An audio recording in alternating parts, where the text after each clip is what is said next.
Okay, there's been a lot of talk about flags. Some people like them, some people don't, some people feel intimidated by them, but they're our national flag. And they're there showing how people feel about this country. Some councils have taken them down, some have left them up. What we've done is where there's been some vandalism on road signs, etc., we have had to remove that. But we are going out to consultation, and we've already had 2,000 responses from the public. The closing date, I think, is next week. I think it's on Friday, and people can give us the views. We want the public of Wakefield to say what they want to do about the flags. So I'll leave that one there. I was pleased that we brought in the free parking for 2 hours across the district. That will be coming into place at the end of October, hopefully. This is to help business. We're helping business along with the pavement licences. We've waived that as well. We want people to come back and shop in our town centres. They are failing. I know we get criticised for our failing town centres, but I do blame online shopping, and I'm sure everybody in here online shops, but if we didn't and we start to look after our towns and shop locally, it would be easier and better for the businesses. We've had major investment coming in from the government for 15 million for a youth zone in Wakefield, and that again will be really good news, working with the voluntary sector. This isn't to replace the voluntary sector that we have, it's to work with them in partnership. So I'll answer any questions on that. Are there any comments or questions on Councillor Jeffrey's report? Councillor Ahmed. In order, there was quite a few things raised on there. We'll start with the first things first, flags. I just want to know which group of people in this country are intimidated or threatened by flags. I just want to know who's done that research and who these group of people are. Is it the same group of people that were offended by poppies or Christmas trees? Because that was a lie then and it's a lie now. So even that I don't agree with that. It's a load of rubbish.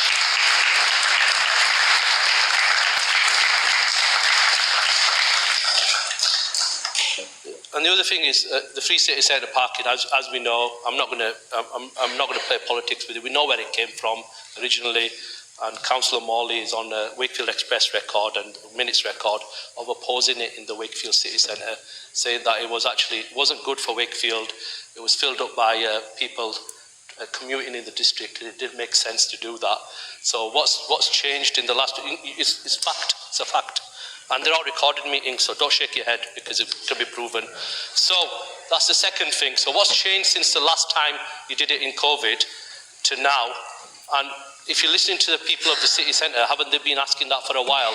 And haven't they also been asking to remove those people that are walking around in city centre, intimidating people, aggressive beggars, walking around high on drugs? They're the people that we need to stir up the city centre.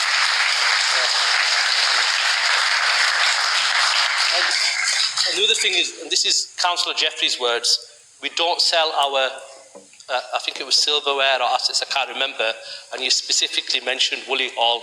So what is that? Is that the failure of the Labour administration now that you started selling the silverware, or what's the reason why Woolly Hall and other ones are now getting flushed down the pan? So is it silverware? Is it not silver anymore?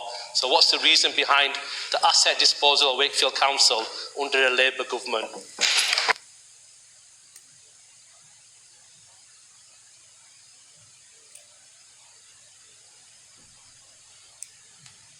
Councillor Jeffrey, would you like to? I'm not going to talk about any particular groups of people.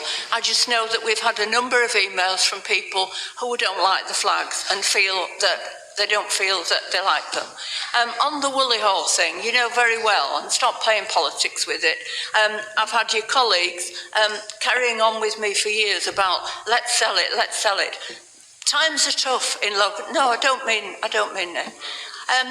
Times are tough in local government. We're not funded properly, and we have to get rid of assets. The Woolly Hall will be a real asset to the people of Woolly, and you know very well why we're selling it. It's not a failure of anybody. Can I remind everybody to use the microphones, please? Thank you. When we wanted to put up some Christmas lights, or indeed Jackie Williams and I started the thing with hanging baskets, attaching them to lampposts, we were asked by Amy, who run the lamp standards and have installed them. At the time, we were asked for £1,000 per post to stress test them. Now, I said to them, if you'd have said to me that hanging a bag of shopping onto a lamppost would pull it over, I think you've put up the wrong post. But what they were saying was it's the wind resistance, etc., etc. Admittedly, they've come down from that now. But what I'm asking is, where have these people been approached to pay a stress test? Councillor Keith, can I just come in there, please?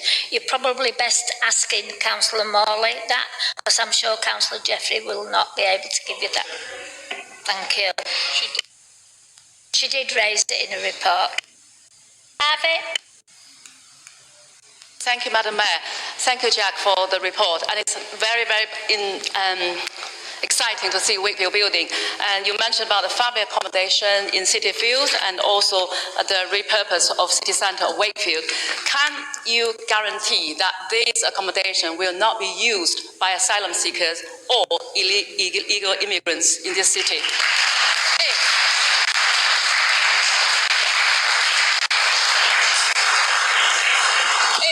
If there is such intention, will you bring back the proposal back to this council chamber to debate instead of do it in the dark deal again? Thank you. Councillor. Thank you, Madam. Councillor Harvey, you're well aware it's not the council's decision or responsibility as to where asylum seekers are housed, and particularly with private developments, we have no say in where they are housed. Now, as far as we're aware, we have not been approached by government asking us to house asylum seekers in any of these new build developments. I know there are a number of motions, important motions on the agenda today that we will be discussing about this council's position on things like that, but at present we have no plans. The government has not indicated to us any plans that would happen. So I think it's on us all to be responsible with what we say and the questions we ask, not to set hairs running. There is nothing of that kind being proposed at the moment, Madam Mayor. Councillor Gert?